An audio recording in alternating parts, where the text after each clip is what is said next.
안녕하세요. 부버즈 김현민 기자입니다. 나폴리가 한국 시간 16일 새벽 5시에 프랑크푸르트와 챔피언스리그 16강 2차전을 가질 예정입니다. 이 경기는 그 나폴리의 홈구장 스타디오 디에고 아르만도 마라도나에서 열릴 예정인데요.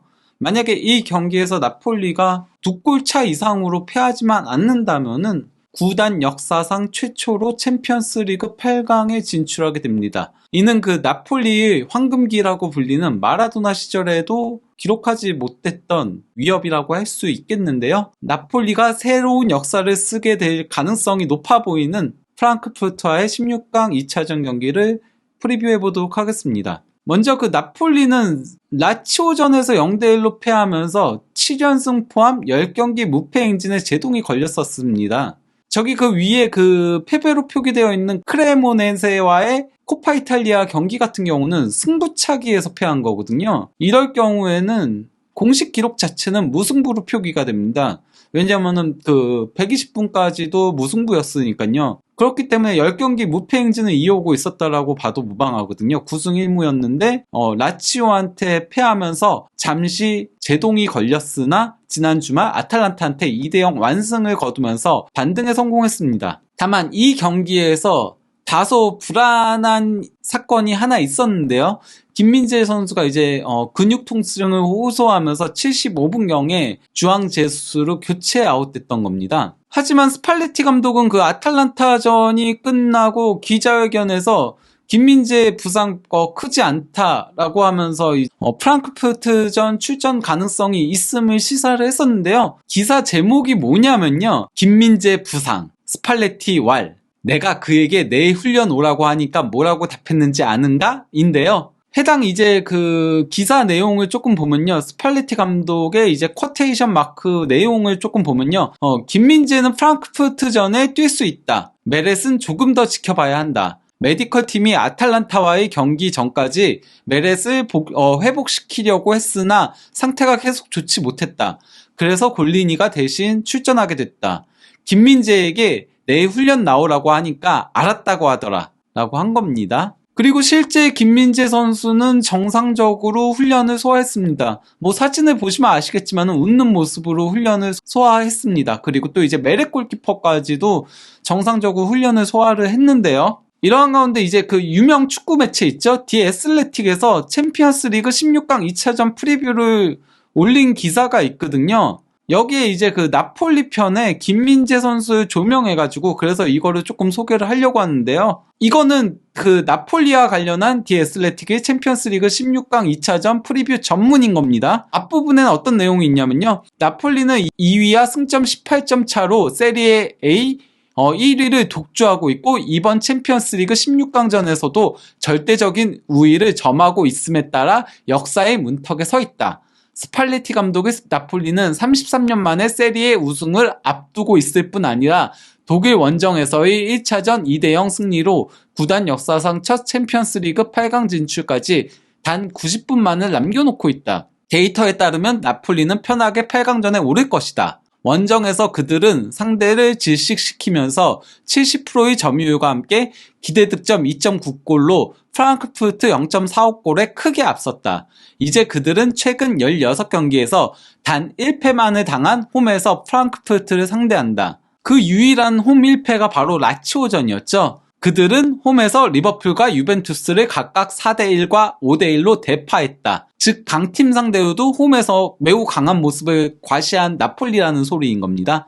그러면서 이제 내용을 조금 더 이어가면요. 최근 라치오에게 패하면서 다소 주춤했으나 나폴리는 이번 경기에서 충분히 8강에 올라설 것이다 라고 한 겁니다. 이후에 이제 그 김민재 선수를 특별 조명을 했는데요. 다른 선수들에 대한 얘기는 없어요. 김민재 선수 얘기만 있는 건데요. 뭐라고 했냐면요. 그리고 최근 나폴리의 막을 수 없는 공격 듀오 오시멘과 크바라첼리아에 대한 많은 찬사가 있었지만 대한민국 센터백 김민재는 후방에서 그들과 동일할 정도로 거대했다.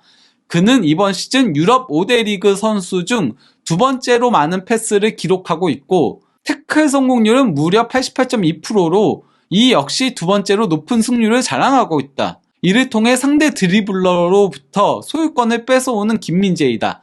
참고로 유럽 5대 리그에서 가장 많은 패스를 기록하고 있는 선수는 맨체스터 시티 로드리입니다. 더 이어나가서요. 이러한 수비 능력을 바탕으로 김민재는 1차전에서 까다로운 상대인 콜로무아니의 위협적인 공격을 태클 5회와 공중볼 승률 100%로 무효화시켰고 125회의 엄청난 패스를 통해 또 다른 뛰어난 성능을 자랑했다. 2차전에서도 비슷한 시프트가 예정되어 있고 김민재는 나폴리를 8강 진출로 안전하게 이끌 것이다 라고 했는데, 여기서 이제 비슷한 시프트는 그래프를 올린 게 있습니다. 바로 김민재의 프랑크푸르트전 터치맵인 건데요. 보시면 아시겠지만은 왼쪽 구역에 이제 터치맵이 많이 형성되어 있죠. 그것도 이제 가장 진하게 되어 있는 게 왼쪽 페널티 박스 바로 앞 지점. 거기서 이제 가장 많은 볼 터치와 이제 수비적인 액션들을 취했다는 겁니다. 즉, 이 부분을 김민재가 지배하면서 여기서 이제 패스들이라던가 전진들이 일어난다라고 하는 거죠. 그러면 이번에는 나폴리의 상대인 프랑크푸르트의 상황을 조금 살펴보도록 하겠습니다. 프랑크푸르트는 나폴리전 이전까지는 7승 3무 1패의 호성적을 올리면서 상승 무드를 계속 타고 있었어요. 하지만은 나폴리전 0대2 완패를 시작으로 최근 4경기에서 2무 2패로 승리가 없습니다. 즉, 나폴리전에 패하면서 상승세에 제동이 걸렸다라고 할 수 있겠죠. 엎친 데서 덮친 격우 이제 프랑크푸르트는 간판 공격수 무아니가 58분경에 경합 과정에서 나폴리 미드필더인 앙기사의 발목을 밟으면서 퇴장을 당했습니다. 이로 인해 2차전 결장이 확정됐죠. 이에 더해서 뒤에 애슬레틱에서 무아니가 빠지니까 프랑크푸르트의 키플레이어는 린드스트렘이 거다라고 이제 평가를 하면서 린드스트렘의 볼 전진 캐리 그래프를 올렸습니다. 캐리는 5m 이상 볼을 끌고 올라간 걸 얘기를 하는 거거든요. 무아니의 공백을 린드스트렘이 메워줘야 한다라고 평가를 한 거였는데요. 실제 린드스트렘은 지난 나폴리전에서 상당히 그래도 위협적인 공격을 과시했던 선수였죠. 그러면서 그나마 나폴리를 괴롭혔던 선수 중에 한 명이었던 건데요. 그런데 프랑크푸르트는 린드스트렘까지 부상 후 결장을 합니다. 나폴리전에. 즉, 공격진의 핵심 선수가 2명이나 빠지게 되는 거예요. 게다가 주전 오른쪽 윙백인 에빈베와 또 이제 에빈베가 빠졌을 때 그 역할을 대체했던 크나우프까지 부상 후 결장합니다. 즉, 공격진과 오른쪽 윙백의 전력 누수가 상당히 심각하다라고 할 수 있겠죠. 반면 나폴리는 메렉과 김민재 그리고 로사노가 경미한 부상이 있긴 하지만 다 출전이 예상되고 있고요. 라스파도리 외에는 결장 선수가 없다라고 할 수 있겠습니다.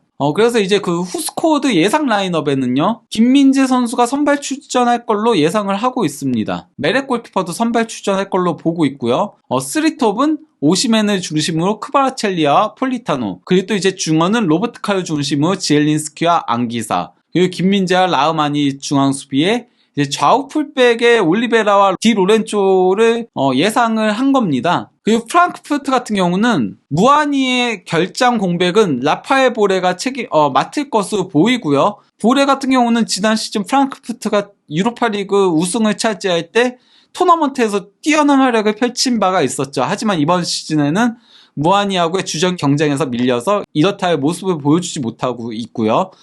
그리고 또 이제 린드스템이 빠지게 되면서 원래는 중앙 미드필더로 자주 나왔던 카마다 다이치가 2선으로 올라갈 걸로 예상했습니다. 그러면서 마리오 게츠와 함께 2선을 책임질 걸로 예상을 했고요. 좌우 윙백은 필립 막스와 야키치. 원래 야키치는 3백의 중앙을 책임지고 있었던 선수였거든요. 프랑크푸르트에서. 오른쪽 윙백이 사실상 뛸 수 있는 선수가 없다 보니까 야키치가 전진 배치될 걸로 예상을 한 거죠. 그리고 더블 볼란테에 지브리소의 파트너로 원래는 카마다 다이치지만은 주장인 로데가 설 걸로 예상을 했습니다. 그래서 로데가 이번 경기 앞두고 기자회견에도 나선 거고요. 그리고 야키치가 올라가게 되면서 하세베가 3백의 중원을 책임지고 좌우 스토퍼로 은디카와 투타가 설 걸로 예상을 했습니다. 골문은 트랍 골키퍼가 지킬 걸로 전망을 했고요. 위치상으로 보면은 카마다 다이치와 김민재가 직접적으로 부딪힐 가능성이 상당히 높다라고 할 수 있겠죠. UEFA 공식 홈페이지의 예상도 후스코드와 거의 동의하다시피 합니다. 다만 이제 그 UEFA 공식 홈페이지는 폴리타노 대신에 로사노가 오른쪽 윙으로 선발 출전할 거라고 예상한 게 이것만 딱 달라요. 나머지는 다 동일합니다. 근데 저는 김민재 선수가 개인적으로는 선발 출전하지 않았으면 하거든요. 왜냐면 이 경기에서 옐로카드를 한 장 받게 되면은 8강 1차전에 결장하게 됩니다. 그러니까 차라리 이번 경기는 쉬고 8강 1차전을 준비하는 게 더 낫지 않나 싶은 생각이 개인적으로 들긴 합니다. 이미 프랑크푸르트 원정에서 2대0 승리면은 2차전 상당히 유리한 고지를 점령했다고 봐도 무방하거든요.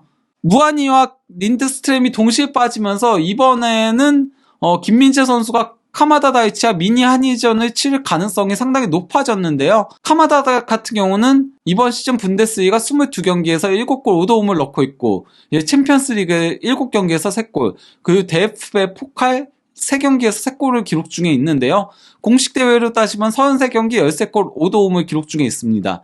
이는 팀 내 최다골 2위, 1위는 이제 무한이 16골이고요. 또 이제 최다 도움 3위, 1위는 무한이 14도움이고 2위는 궤체 7도움입니다. 챔피언스 리그만 놓고 보면은 3골로 팀 내 득점 단독 1위입니다. 2위는 무한이로 2골을 넣고 있죠. 즉 챔피언스 리그에선 어떤 의미에서는 카마다가 무한이보다도 더 좋은 활약을 펼쳤다라고 봐도 무방합니다. 지난 시즌 유로파리그 우승했을 때도 상당히 뛰어난 활약, 팀 내에서 가장 많은 골을 넣었던 바 있었죠. 신기할 정도로 카마다는 분데스리가에서 부진한 시즌에도 유럽 대항전에서는 좋은 모습을 보여줬었습니다. 다만 그 카마다가 월드컵에서 상당히 부진했었잖아요. 원래 월드컵 이전에 엄청 기세를 막 올리면서 득점 페이스를 끌어올리고 있었거든요. 하지만은 월드컵에서 부진을 보인 이후 그때 부진이 지금까지 조금 이어지고 있는 모양새입니다. 이로 인해 월드컵 이후 성적만 놓고 보면은 공식 대회 11경기에서 1골 1도움에 그치고 있고요. 특히 최근 6경기 연속 공격 포인트가 없습니다. 이러한 가운데 이제 그 후스쿼드에서는 나폴리의 3대0 대승을 예상을 했습니다. 나폴리의 대승을 예상한 이유에 대해서 뭐라고 했냐면요. 첫 번째로 라치오전에 잠시 주춤한 나폴리는 주말 아탈란타를 2대0으로 꺾고 세리에 순위표에서 다시 18점 차 선두를 지켰다. 그들은 프랑크푸르트 상대로 1차전 2대0 승리에서 지배적인 모습을 보여줬고 득점에서도 상대를 압도했다라고 평가를 했고요.